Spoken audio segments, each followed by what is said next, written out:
Okay, so the weekend was over. I think the racing was really good as far as the sports and GT racing went specifically. There was a lot of different cars on the track, lots of different sounds, lots of dices all over.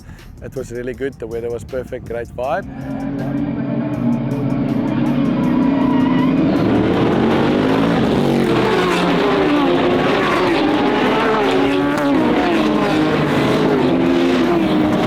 Mike raced his Z4, did his best time ever of a 13.6, which is really impressive. I'm proud of him, proud of the car. In heat 2, he unfortunately hit the back of some car, punched the radiator, we sorted that out. But in heat 3, he made contact with a car on the side. It broke the splitter off. The splitter obviously flapped and hit the wheel and moved about and broke an oil line. He ran out of oil and the engine is pretty much destroyed. We're going to take it out and see what we can do. We might send it away to the engine builders and see if they can repair it. I don't think so. But yeah, that's where we are on that. And then Brett Swanenfelder also basically did his best times this weekend. But yeah, he also managed to drive into the back of a car, broke the cradle, punched the radiator, and yeah, he never made it out for the third heat. It's mostly cosmetic, but yeah, obviously everything, all damage costs money. So yeah, we'll see if he's back on the track by the next race.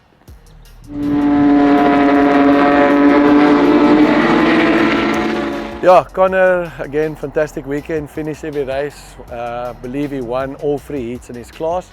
He had some spectacular dices with the Porsches. The Porsches are out of space, they should be way ahead, but they inexperienced drivers, and he catches up with them and he has their dices, but it's this big power battle because they're fast in the straight line, he's fast in the corners. One of the sports prototypes lost a big part of their body exiting turn 1. Anyway, he drove over the fragments and actually got a small hole in his radiator. Luckily that was the third heat of the day, and yeah, I finished it up, no damage, just needing to replace the radiator. So yeah. Okay, so in my workshop we are fixing the blue BM splitter that fell off last week. Not fell off, but can't hold the pressure, so I've got a bit of a plan. We made an aluminium grid, bolted it to that, and then to the chassis we will support the lip, and we've built it in such a way that it really can go as far forward as possible underneath the bumper to keep that splitter up. Yeah, I'm hoping we're on the right track there. Yeah. Like I always said, you need to be able to jump up and down on the splitter, and if you can't, then it's my give or take. So yeah, that's what's happening. We've got some cars for servicing. The Leatt BMW, we are fitting a pedal box, SAES Delta ABS, reinforcing the rear suspension stuff. But Caleb is the fabricator and we only have one of him, so he's running around between these jobs. Yeah, otherwise, it's actually decently under control and a little bit rustig.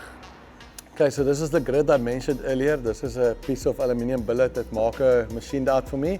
And these are more repurposed Nova parts, but we all welded it together. We're going to bolt it all to this floor area. So this is sort of behind the radiator. You can see here's the current anchor points.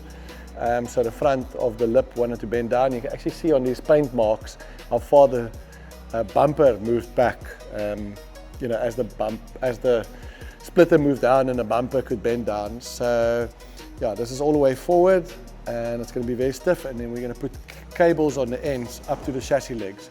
So this will actually, we can actually slightly pre-tension it to pull the nose up and just keep it off the ground. And then I should be able to stand on the edge. So the whole boost system, you know, intercooler boost pipes Caleb built. This piece over here, you can see this pipe can actually never blow off because obviously the intercooler is pointing straight at it, the turbo is pointing straight at it, but he just didn't put these two hose clamps on. The boost leaked out between, and actually the whole pipe floated and moved back, so the gap between the two pipes was evident. So that's why I didn't boost last time. So I hope the turbo is okay, because it's still boosted 0.5 with that massive leak, so who knows how fast the turbo was turning. But yeah, I'm sure it's okay. Hello. You guys just speak up just a little bit. Okay. So Nian spoke about this car this morning, not sure what he spoke about, but we built this frame out of some billet stock we had, with feet going quite far back and going as far forward as they can, and obviously spreading the load just to get the front end not to dip down as much. We got these little inserts made up. The plan was to run cables from here down both sides to pick it up and just pre-tension it a bit, but I think it's going to interfere with the bumper, so currently that's not the plan. We got this other piece of stock. Now we're going to basically weld it to this and have it run quite far backwards, just to help it spread the load backwards so it doesn't twist on itself and make the front more sturdy. If that doesn't work, then we'll do the cables, but we think this should work. So I'm just gonna marking it out, drilling, tapping it, and then I'll weld it together, bolt everything fast, and then possibly Nian will test it tomorrow, and then we'll see. Okay, so Nian said that the way we test these things is we stand on them. Yes. Is that the idea? It is very close to the idea. Currently, you couldn't stand on it. Now it is a lot better, but you can see it's still bending a bit, and it's bending on itself in the middle, so because it's pivoting over this point. So if we can spread it a bit further back and make the whole thing not banana upwards, get it sturdier, and the front end should also be a lot more stronger. Awesome.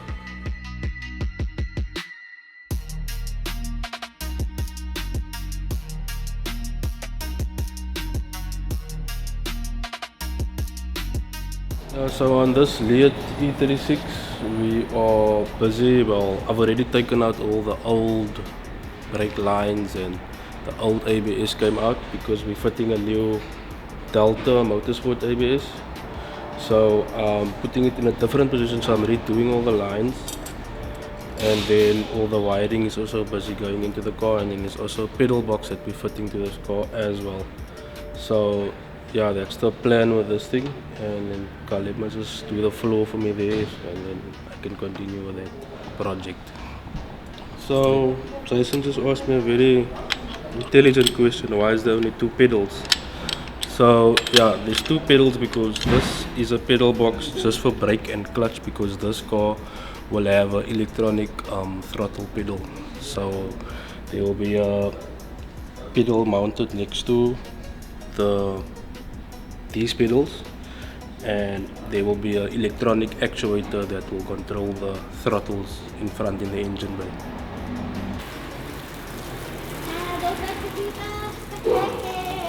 I'm watering my splitter support, hopefully it grows another one.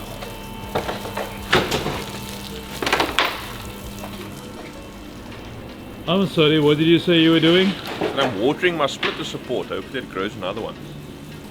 Bigger and stronger, right? It's like he knows he's gonna mount something skew or something. It's like, hey.